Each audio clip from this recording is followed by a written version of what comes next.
दोस्तों इस समय श्रीलंका में लॉकडाउन लगा दिया गया है, बांग्लादेश में लॉकडाउन लगा दिया गया है, भूटान में लॉकडाउन लगा दिया गया है, पाकिस्तान में लॉकडाउन लगा दिया गया है, फिलीपींस में लॉकडाउन लगा दिया गया है, कंबोडिया में लॉकडाउन लगा दिया गया है, जापान में लॉकडाउन लगा दिया गया है, ऑस्ट्रेलिया में भी तैयारी की जा रही है लॉकडाउन की, नेपाल में भी लॉकडाउन लगभग लगा दिया गया है, महंगे हो रहे हैं वहाँ तेल।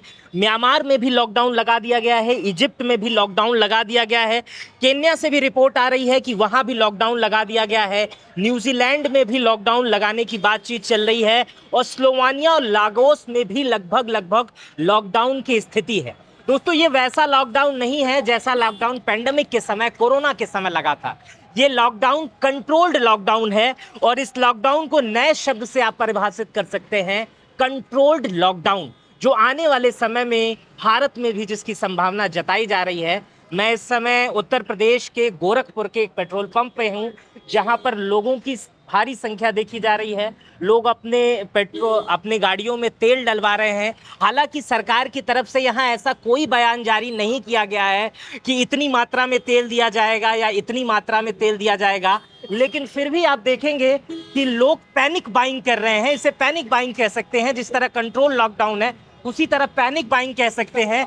इधर आप देखेंगे, इस साइड देखेंगे तो वो लंबी लाइन दूर तलक आपको जो दिखाई दे रही है कार की, वो भी आप इसी श्रेणी में शामिल कर सकते हैं। यहाँ पर भी लोग बाइक और पेट्रोल में, डीजल में डलवा रहे हैं। हालांकि सरकार भी कह रही है, पेट्रोल पंप पे भी लोग कह रहे हैं कि किसी भी तरह की पैनिक बाइंग ना करें, किसी भी तरह का तेल कम नहीं है, लेकिन फिर भी लोग पैनिक बाइंग कर रहे हैं। लेकिन इन सब चीज़ों के बावजूद जो अन्य देशों में लॉकडाउन लगाए गए हैं, हम आपको उन्हें समझाने की कोशिश करेंगे।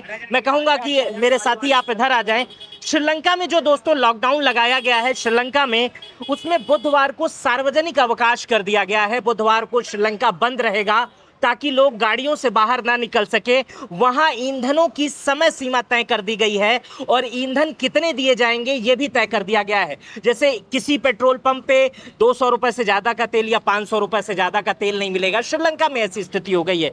उसी तरह बांग्लादेश में दोस्तों स्थिति है कि वहाँ पर 8 मार्च से ही रेशनिंग शुरू कर दी गई थी और ऑनलाइन क्लास पर जोर दिया जा रहा है। ऑफलाइन क्लास वहाँ पर बंद है और 5 घंटे की बिजली कटौती बांग्लादेश में इस समय हो रही है और 4 बड़े उर्वरक संयंत्र जो है वो बांग्लादेश में बंद कर दिए गए हैं। इसी तरह दोस्तों भूटान से भी जो खबरें आ रही हैं वो भी कुछ इसी तरह की है कि वहां पर डिब्बों में ईंधन जो है वो बंद कर दिया गया है। डिब्बों में ईंधन बंद कर दिया गया है। वर्क फ्रॉम होम की चीज़ें लागू की जा रही हैं और ईंधन की रशनिंग को प्राथमिकता दे दी गई है। इसी तरह पाकिस्तान से जो स्थिति आ रही है, पाकिस्तान में एक हफ्ते में 4 दिन का कामकाज जारी रहेगा और सरकारी कर्मचारी 50% वर्क फ्रॉम होम पर हैं और ईंधन का आवंटन भी 50% कर दिया गया है। और अभी अभी जो हमें बड़ी खबर मिल रही है कि डीजल और पेट्रोल के दामों में भी लगभग 5 से 6 रुपए की भारत में वृद्धि कर दी गई है। अभी जो खबरें आ रही हैं उसके हिसाब से मैं बता रहा हूं। और फिलीपींस में भी यही स्थिति है। सरकारी दफ्तरों में सिर्फ 4 दिन का कामकाज होगा। निजी क्षेत्र में वर्क फ्रॉम होम हो गया है। गैर आवश्यक यात्राओं पर प्रतिबंध है। सार्वजनिक वाहनों पर बढ़ावा है। निजी वाहनों पर ऑड इवन लागू कर दिया गया है और स्थानीय पेट्रोल पंप बंद होने की खबरें आ रही हैं फिलीपींस से। कंबोडिया से भी वर्क फ्रॉम होम लागू है। सार्वजनिक परिवहन, कार पुलिसिंग को बढ़ावा दिया गया है। 1/3 कंबोडिया में पेट्रोल पंप बंद कर दिए गए हैं।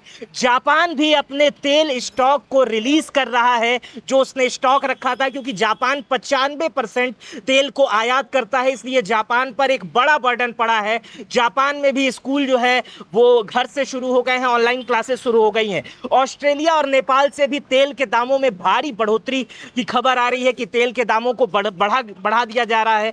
म्यांमार में ऑड इवन को लागू कर दिया गया है कि 1 नंबर की गाड़ी, जो ऑड इवन की गाड़ी एक समय निकलेगी और इवन नंबर की गाड़ी एक समय निकलेगी। जिस तरह दिल्ली में कुछ दिन पहले अरविंद केजरीवाल की सरकार ने किया था, उसी तरह इजिप्ट में भी मॉल, रेस्टोरेंट, दुकानें जो है वो 6 बजे तक बंद करने के आदेश हैं। सरकारी इमारतें 6 बजे तक बंद हो जाएंगी। ये इजिप्ट से जो खबरें आ रही हैं। केन्या में भी ईंधन की रशनिंग शुरू हो गई है और न्यूजीलैंड में भी हफ्ते में एक दिन गाड़ी चलाने न चलाने के विकल्प पर सरकार काम कर रही है। न्यूजीलैंड से 1100 उड़ानें रद्द हो चुकी हैं और पूरे दुनिया से ये खबर आ रही है कि उड़ानें जो हैं, फ्लाइट्स जो हैं वो लगातार रद्द किए जा रहे हैं। स्लोवानिया से भी इसी तरह की खबरें आ रही हैं और लाओस से भी इसी तरह की खबरें आ रही हैं।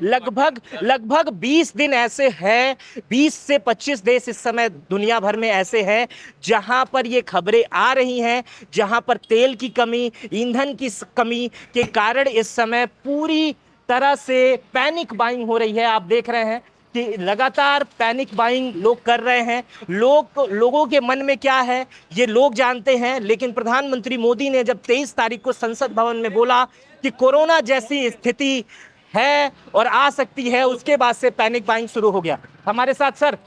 हमारे साथ यहाँ के पेट्रोल पंप है जिस पे हम मैनेजर हैं, उनसे हम बात करेंगे और स्थिति को समझेंगे कि आखिर इतनी पैनिक बाइंग क्यों हो रही है। सर, इतना ज़्यादा भीड़ पेट्रोल पंप पे देखा जा रहा है, लोग ऐसा क्यों कर रहे हैं? लोग र्यूमर केवल फैला हुआ है कि पेट्रोल डीजल सब खत्म होने वाला है। ऐसा कुछ है नहीं, कुछ भी खत्म होने। अभी इतना पेट्रोल डीजल टैंक में पड़ा हुआ है कि कम से कम 2 दिन हम अपने पूरे कस्टमर को चला सकते हैं। आपके पास इतना पड़ा हाँ, हुआ है? आपके पास, मेरे पास पड़ा हुआ है। पेट्रोल के दाम बढ़ने की खबर आ रही है? कोई पेट्रोल का दाम बढ़ने वाला नहीं है। नहीं, अभी बढ़ गया है। अभी खबर आ गई है। बढ़ेगा तो देखा जाएगा, कोई दिक्कत नहीं है। 5 रुपए, तकरीबन 5 से 6 रुपए पेट्रोल के दाम बढ़ गए। अभी ऐसा होता नहीं है, जनरली 6 बजे न्यूज आता है। 6 बजे पहले अगर इस तरह का न्यूज आए तो हमको ये र्यूमर ही लग रहा है, क्योंकि कंफर्मेशन 6 बजे ही होता है शाम को। तो अभी आपके वहाँ जो स्थिति है वो सामान्य एकदम है, सामान्य है, लेकिन लोग खरीद रहे हैं। डर के मारे कि कहीं खत्म ना हो जाए। ये बिल्कुल ऐसा ही कह रहे हैं, क्योंकि प्रधानमंत्री और मिनिस्ट्री की तरफ से भी जो खबरें आ रही हैं वो भी उसमें भी यही कहा जा रहा है कि लोग किसी भी तरह से परेशान नहीं हो। लेकिन संसद में जब 23 तारीख को प्रधानमंत्री भाषण देते हैं और कोरोना से इस समय की तुलना करते हैं तो शायद उसके बाद से ऐसी स्थिति उत्पन्न हो गई है। लोग डर रहे हैं, उनकी गाड़ियों में अगर 2 लीटर पेट्रोल है तो वो चाह रहे हैं कि टंकी फुल करा ले, ऐसी स्थिति है। मैं उत्तर प्रदेश के गोरखपुर में हूं और गोरखपुर में ये स्थिति आप जो देख रहे हैं सामान्य से कहीं ज़्यादा अलग है। पुलिस की, प्रशासन की ड्यूटी यहाँ पर लगा दी गई है ताकि किसी भी प्रकार की कोई दिक्कत ना हो। प्रशासन के लोग यहाँ पर हैं और आप देखेंगे, मैं लोगों से पूछने की भी कोशिश करता हूँ कि आप तेल की टंकी फुल कराने आए हैं या नहीं, हमको जितनी जरूरत है उतना ही लेना है। अच्छा, टंकी फुल कराने। अच्छा, आप क्या समझ रहे हैं इतना भीड़ क्यों है? आप आइए इधर आइए। नहीं, भीड़ क्या, रूमर्स है लोगों में, जितनी जरूरत है उतना लीजिए। जैसे पहले लेते थे वैसे अब लीजिए। देखिए, पहले जैसे लेते थे उसी तरह लीजिए तो इतनी भीड़ नहीं दिखाई देती। क्या भाई भरवाने आए हो टंकी? पूरा फुल करा के जाएंगे सर, वो परेशान हो गए हैं। पूरा उधर से आ रहे हैं, घूम करके पैदल लेके आ रहे हैं। यहाँ पे मिल जा रहा है भाई, बहुत बड़ी बात है। उधर पहले भी टंकी फुल कराते थे कि आज पहली बार फुल? अरे नहीं सर, पता चले कल मिले ही ना तो हम क्या करेंगे। अच्छा, ये डर लग रहा है। हाँ। अच्छा, ये डर लग रहा है इसलिए फुल करा रहे हैं। अच्छा, जो लोग टंकी फुल करते हैं उन्हीं से पूछ लेते हैं कि क्या स्थिति है। ज्यादातर लोग टंकी फुल करा रहे हैं। जी, टंकी फुल करा रहे हैं। फुल क्यों करा रहे हैं, कुछ बता रहे हैं? नहीं, कुछ करें, तेल की शॉर्टेज है। तेल की शॉर्टेज है, लेकिन अभी तो है ऐसे कोई दिक्कत नहीं है। हाँ? कोई दिक्कत नहीं है तेल की। हाँ। तेल भरपूर है। तेल भरपूर है। जी। आप लोग भी फुल कराने आए हैं? नहीं, हम महीने में बार भराते हैं हैं? और बार महीना आ गया। नहीं, फुल की बात नहीं है। हाँ। अब हमारे में खत्म हो चुका था इसलिए हम भराने आते हैं। ऐसे तेल की कोई दिक्कत तो नहीं लग रही, लेकिन भीड़, लोग पैनिक हो गए हैं। तो आप इस रिपोर्ट और स्थिति को देख रहे हैं कि तेल को लेकर लोग परेशान हैं और टंकियों में इसी तरह की भीड़ दिखाई दे रही है। फिलहाल इस रिपोर्ट पर आपकी क्या प्रतिक्रिया है? दुनिया भर के लॉकडाउन की स्थिति मैंने आपको बताई, तमाम जगह की जो दुनिया भर से रिपोर्ट्स आ रही हैं, पेट्रोल के दाम बढ़ने की जो रिपोर्ट्स आ रहे हैं, वो सारी चीज़ें मैंने आपको बताई। इस वीडियो पर आपकी क्या प्रतिक्रिया है मुझे कमेंट बॉक्स में बताइएगा। मेरा नाम मित्र प्रकाश है। अपना बेहद ख्याल रखिएगा। बहुत बहुत शुक्रिया।